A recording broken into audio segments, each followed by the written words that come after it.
नमस्ते। ओवरव्यू में आपका स्वागत है। आज फिर से वापस, मतलब जिसको कहते हैं कि घर वापस।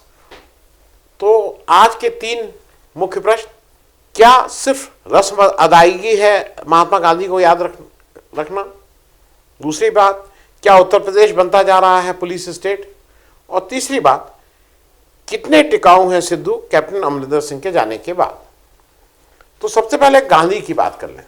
मैंने बहुत दुनिया नहीं देखी, जितनी दुनिया देखी है वो लिमिटेड है। कुछ जगह गया हूं, मेरे कुछ मित्र दुनिया के अलग अलग देशों में, उनसे बराबर बात होती रहती है। घर परिवार के लोग विदेश में नौकरी करते हैं।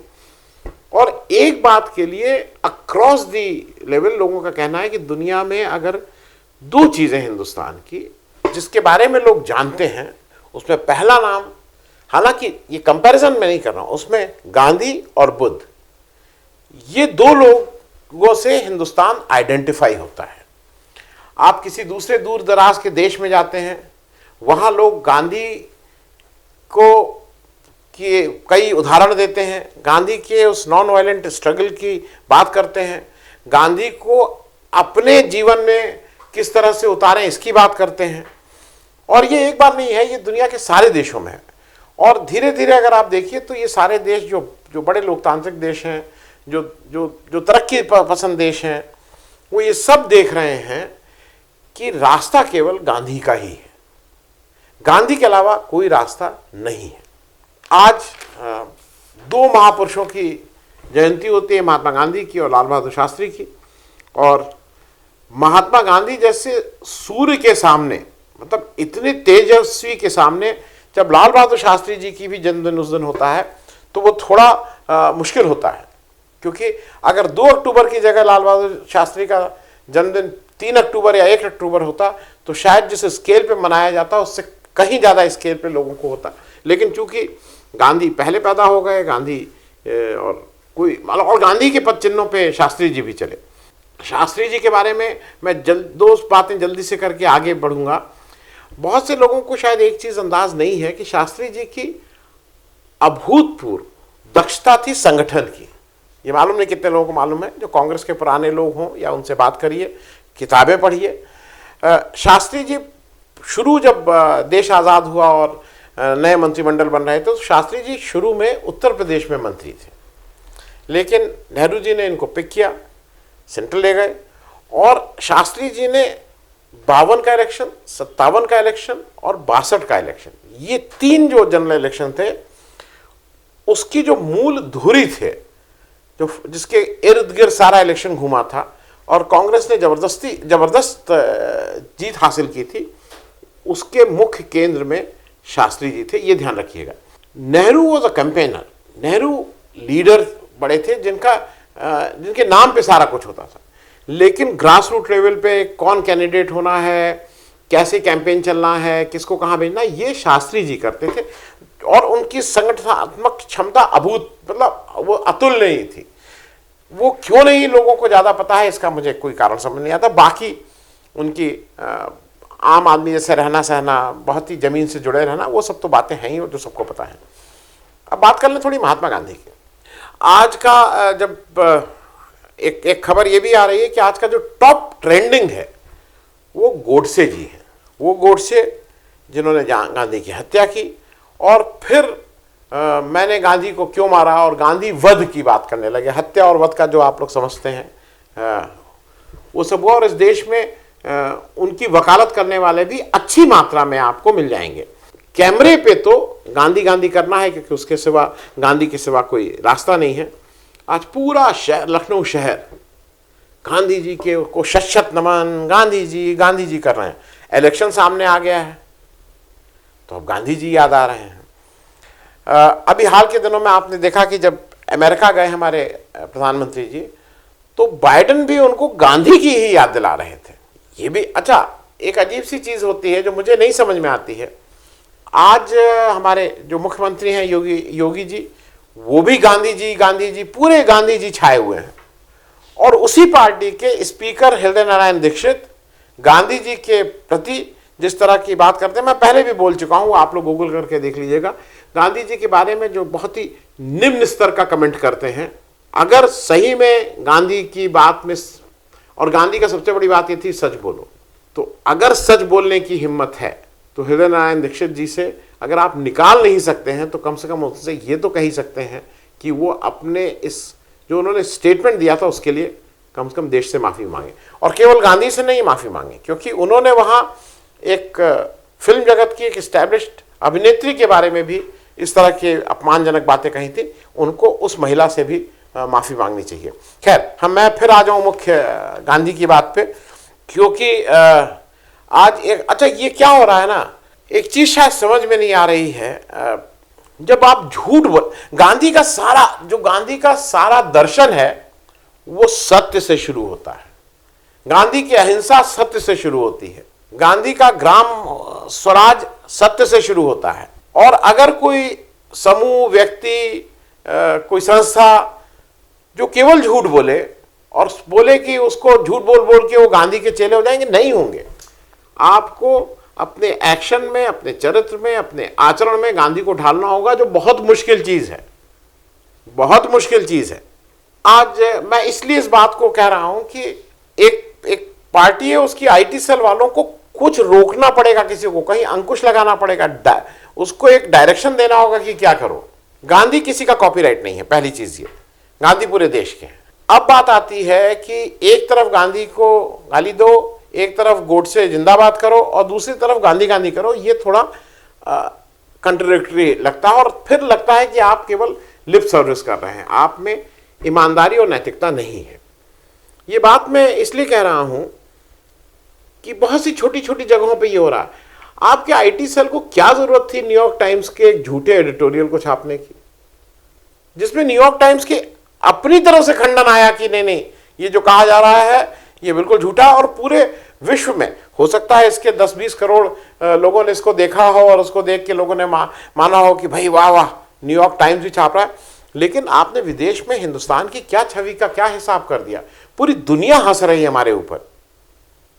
गांधी को लेके सीना तान के आदमी जाता है जब गांधी की बात करता है। और दूसरे भाई हमारे नेताजी हैं जो न्यूयॉर्क टाइम्स को खुद ये पब्लिश करने पड़ता है कि ये झूठा है, ये स्टेटमेंट, इस स्टेटमेंट से न्यूयॉर्क टाइम्स का लेना देना नहीं है। और फिर उसको कई अलग अलग टेलीविजन चैनल पे दुनिया भर में दिखाया जाता है और बात होती है कि भाई ये झूठे स्टेटमेंट क्यों दे रहे हैं। तो गांधी जयंती 2 अक्टूबर का महत्व है। 2019 में 150 साल गांधी जी के जन्मदिन को पूरे हो रहे थे। ग्राउंड पे मुझे कहीं गांधी जी नजर नहीं आते हैं। कहीं आपको नजर आते हैं? मतलब जो गांधी जी का आश्रम है उसको भी चेंज करने की जरूरत है। जो खादी है, जो बेसिकली आत्मा इस देश की और गांधी की थी, उसको भी अब इतना महंगा कर दिया जा रहा है, उसमें भी वो डिजाइनर खादी कर दी जा रही है कि उसका जो बेसिक आत्मा है ना खादी की, वही मर रही है। और ये मैं बात इसलिए कह रहा हूं क्योंकि खास करके उत्तर प्रदेश में एक बड़े अधिकारी इस अभियान में जुटे हैं। होना ये चाहिए था सारी कोशिश कि इसको इतना सस्ता करें कि आम आदमी के हद में पहुंच जाए। आप उसको डिजाइनर खादी करके इतना महंगा कर दे रहे हैं कि आम आदमी की पहुंच से बाहर हो जा रहा है। आज गांधी जयंती है, मेरे हिसाब से पूरे देश को के लिए एक उल्लास का वो है। गांधी जी को याद करें, शास्त्री जी को याद करें और उस दिशा में बढ़ने की कोशिश करें। अब मैं इससे ठीक विपरीत जो गांधी जी जयंती पे इस बात को कर रहा हूं, जो 180 डिग्री गांधी के आदर्शों के ठीक विपरीत है, वो बात मैं कर रहा हूं। उत्तर प्रदेश धीरे धीरे पुलिस स्टेट बनता जा रहा है। और वो मैं इसलिए कह रहा हूं कि उत्तर प्रदेश के मुख्यमंत्री का गृह जनपद गोरखपुर है। बाकी डिटेल आपने पढ़ लिया होगा, इसलिए मैं उस डिटेल्स में नहीं जा रहा हूं। एक मनीष गुप्ता नाम के एक व्यापारी हैं जो कानपुर में रहते थे, जो गोरखपुर आए थे। वो एक होटल में रुके हुए थे। रात में 12 साढ़े 12 बजे पुलिस वाले जाते हैं, उनसे कुछ पूछताछ करते हैं और उस पूछताछ में कुछ गर्मा गर्मी या आपस में वाद विवाद बढ़ता है। और उसके बाद उनको पीट के मनीष गुप्ता जी को मार डाला जाता है, वो मर जाते हैं। उसके ये तो एक बात हो गई। उनकी पत्नी फिर आती हैं और फिर उनको मतलब पहले झूठ बोलते हैं कि नहीं ऐसा नहीं हुआ। उसके बाद ये माना जाता है कि हाँ ऐसा हो गया है। 6 जो पुलिसकर्मी हैं उसमें एक जो एसओ साहब हैं जगत नारायण सिंह राजपूत हैं। तो राजपूत हैं तो उनको तो ये सर्टिफिकेट गोरखपुर में मुख्यमंत्री के गृह जनपद में मिला हुआ है कि वो जो चाहे वो कर सकते हैं, वो तो थोड़ा मतलब आम आदमी से और पुलिस में और राजपूत होने के कारण वो थोड़ा ऊपर उठे हुए हैं और उनके ऊपर कोई अंकुश नहीं है। वो और एक एसआई और प्लस 4 कांस्टेबल को सस्पेंड कर दिया गया है। आदमी को मतलब डंडे से पीट के मार डाला गया है और अब उनको सस्पेंड किया गया है। इसमें जो मैं 2 चीज़ों को आपसे कोशिश कर रहा हूँ। देखिए, ये सारा जो हमारी जो व्यवस्था बनी है ना, लेजिस्लेचर, एग्जीक्यूटिव, जुडिशरी, ये चेक्स एंड बैलेंसेस हैं एक दूसरे के ऊपर। इस समय क्या हो रहा है कि योगी जी, मुझे ऐसा लगता है कि वो अच्छा करने के उसमें कि नियत में कोई संदेह नहीं है कि लॉ एंड ऑर्डर अच्छा होना चाहिए, चोरी चमारी नहीं होनी चाहिए। वो जो पुलिस को खुली छूट देते हैं ना, ठोक दो, तो जिस जगह ये सर्वविदित है कि जहां पे एक एक थाना का बोली लगती है, ऐसी जगह पे अगर आप पुलिस को निरंकुश कर देंगे तो वही होगा जो गोरखपुर में हुआ। और मैं इस बारे में एक चीज़ और कह दूं, क्योंकि आज भी मेरी चर्चा हुई जब मैं लौट के आया था, अभी बाहर गया हुआ था। लोगों ने कहा कि आप मीडिया को जितनी गाली दे लें, लेकिन मनीष गुप्ता के केस में योगी जी के गृह जनपद से वही जो जिले का मीडिया था, उसी ने इस बात को ठीक से मेन उसमें लाया और कुछ हुआ। कुछ 40 लाख रुपया उनकी विधवा को दिया गया है, नौकरी दी गई, ये सब अलग बातें हैं। मूल 2 बातें हैं जो मुझे ऐसा लगता है जो आपको और हमको पूछनी चाहिए। वहां पे एक डीएम है विजय किरण आनंद जी, उनका भी एक वीडियो है। उस वीडियो में वो साफ साफ बार बार उस महिला से ये कह रहे हैं कि अरे मत ये एफआईआर मत करो, क्या फायदा है, क्या फायदा है। और डीएम को ये शोभा देता है? डीएम को तो भाई मैं ये मानता हूं कि डीएम निष्पक्ष होके न्याय की बात करेगा। और वहां वो जो उसके गुंडे जो वर्दी पहने हुए हैं, उनको बचाने के चक्कर में डीएम लग गया है। तो मुझे ऐसा लगता है कि सस्पेंशन, और लोग कह रहे हैं सस्पेंशन सस्पेंशन से तो कुछ होता ही नहीं है, ये तो कोई सजा नहीं होती है सस्पेंशन। मुझे ऐसा लगता है कि अगर नियत साफ है, स्वच्छ प्रशासन देना चाहते हैं, तो डीएम का सस्पेंशन नहीं, टर्मिनेशन होना चाहिए। डीएम की हिम्मत कैसे है कि एक महिला जिसका हस्बैंड मर गया है, जिसका पति मर गया है, उसको डीएम समझा रहा है अपने दफ्तर में बैठ के कि एफआईआर मत करो, एफआईआर मत करो। एफआईआर नहीं करना वो कॉन्स्टिट्यूशन के अगेंस्ट है, एक मानव अधिकार के अगेंस्ट डीएम ये काम कर रहा है। एंड समवन, एक ऐसा व्यक्ति जो इस देश के संविधान के अगेंस्ट काम कर रहा हो, उसको कुर्सी पे बने रहने का कोई हक ही नहीं है। तो मेरे हिसाब से तो डीएम का टर्मिनेशन तुरंत होना चाहिए, इसमें कहीं कोई इफ एंड बट की बात ही नहीं है। आप कृपया करके निष्पक्ष तंत्र जांच करिएगा, इसके लिए मैं और कप्तान साहब स्वयं निगरानी करेंगे, ये मैं आपको आश्वासन देता हूं। मेरी बात इसमें रख लीजिए, मेरा अनुरोध मान लीजिए। मैं आपको एक बड़े भाई के कानून जो है उस पर आपको विश्वास और हमें भी, ठीक है, हम दोनों लोग मानते हैं। ये अनुरोध करूंगा कि विश्वास को आप मैं भी विश्वास रखता हूँ कि एक बार मुकदमा होने के बाद आपको अंदाजा नहीं है, मुझे पता नहीं कि आपको प्रक्रिया पता नहीं कि सालों तक कोर्ट में ये है कि उनका पहले से तो कोई झगड़ा था नहीं, वो गए थे वर्दी पहन के गए, बताया ना कि क्यों हुआ है, रीजन तो मैंने आपको दिया है। इसीलिए हम आपकी बात सुबह से सुन रहे हैं। मैडम ने मुझे कहा कि आप मुझे लंबित कर दीजिए, मैंने कर दिया, और तब तक बहाल नहीं होंगे जब तक उनको क्लीन चिट ना मिल जाए। नौकरी में बार मुझे नौकरी उनकी नहीं चाहिए भैया, मुझे उनको पूरी तरीके से नौकरी से हटाइए। मुझे या तो मुझे जान के बदले जान चाहिए। आप साफ सीधे समझिए, रिकॉर्डिंग नहीं चल रही है भैया, रिकॉर्डिंग। दूसरी बात, कहीं ना कहीं मुख्यमंत्री को भी ये सोचना चाहिए कि आपके अपनी नाक के नीचे, आपके अपने गृह जनपद में, जहां एक एक थाने में, एक एक डीएम में, एक एक व्यक्ति की पोस्टिंग आपकी हामी के बिना नहीं होगी। आप कहिए कुछ भी, सबको पता है, चाहे वो तारामंडल थाना हो, चाहे कोई थाना हो, जो लोग हैं वो आपके अपने विश्वसनीय विश्वस्त लोग हैं, जिनके ऊपर आपको भरोसा है, और आपके भरोसेमंद लोग ये काम कर रहे हैं, और उनको आप सस्पेंड करके सिर्फ मामले को सीबीआई जांच करा दे रहे हैं। सीबीआई जांच का मतलब टाइम फिस। सीबीआई जांच में आपने आज तक किसी का निष्कर्ष होते हुए देखा है? अब मैं तीसरी बात कर लूं, कितने टिकाऊ हैं सिद्धू? कैप्टन अमरिंदर सिंह के जाने के बाद मैं इसको इसलिए स्पष्ट कर दूं कि एक जनरल लोगों का यह कि सिद्धू स्टेबल नहीं है, तुरंत पल में तोला पल में माशा हो जाते हैं, इधर हो जाते हैं, गुस्सा हो जाते हैं, अनरिलायबल हैं, कहाँ चले जाएंगे। सिद्धू ने आज राहुल गांधी से मुलाकात की और उनकी एक खबर आई है जिसमें वो कह रहे हैं कि मैं कांग्रेस में रहूंगा, कांग्रेस छोड़ के कहीं नहीं जाऊंगा, मैं राहुल गांधी और प्रियंका गांधी के साथ रहूंगा। सिद्धू ने जो इस्तीफा दिया, ऐसा माना जा रहा है कि वो इस्तीफा वापस हो रहा है, वो ही पंजाब कांग्रेस के अध्यक्ष पद पे तैनात रहेंगे।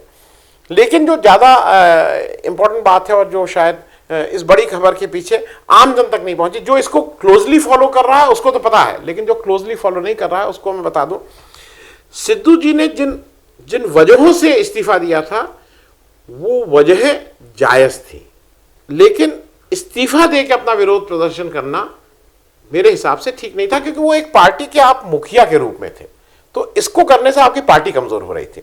जल्दी से समझ लीजिए क्या है। एक पंजाब के एक लीडिंग लॉयर है प्रीत सिंह देओल।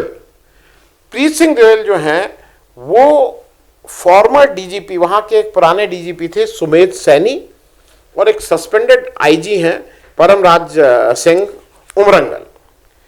इन लोगों की अभी उन्होंने एक जमानत दिलवाई है पंजाब हाई कोर्ट में, और वो कुछ मतलब ऐसी जमानत मिल गई कि उनको अभी कुछ पुलिस कर नहीं पाएगी।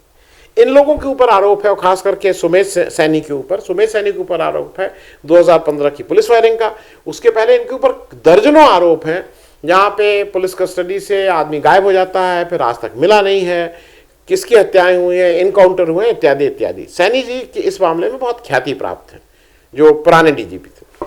ये उनको कोर्ट में रिप्रेजेंट करते हैं देओल साहब, और देओल साहब उनको जमानत दिलवा देते हैं, जिसके अगेंस्ट पंजाब सरकार ये मन बना रही होती है कि हम अब इसकी रिव्यू पिटीशन दाखिल करेंगे, और तब तक देओल जी को बना दिया जाता है एडवोकेट जनरल। देओल जी अकाली दल के बहुत ही क्लोज रहे थे और उनके ऊपर तमाम आक्षेप हैं।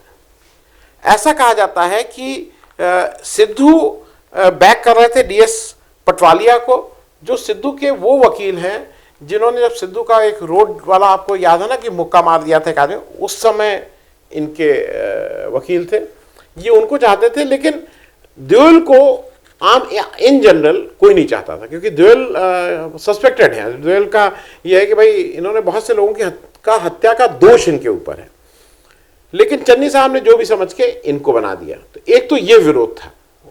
दूसरा, जो नए डीजीपी बने हैं इकबाल सिंह सहोता साहब, दलित हैं, उनके ऊपर भी कुछ इस तरह के आरोप हैं, और उसको भी सिद्धू का ये कहना था कि ये डीजीपी के लिए ठीक चॉइस नहीं है और इनको डीजीपी नहीं बनना चाहिए। तो और उसका एक लंबा किस्सा है, कैसे वो अकाली दल सरकार के समय क्या क्या करते थे, मैं उस डिटेल में नहीं जा रहा हूँ, आप लोग देख लें।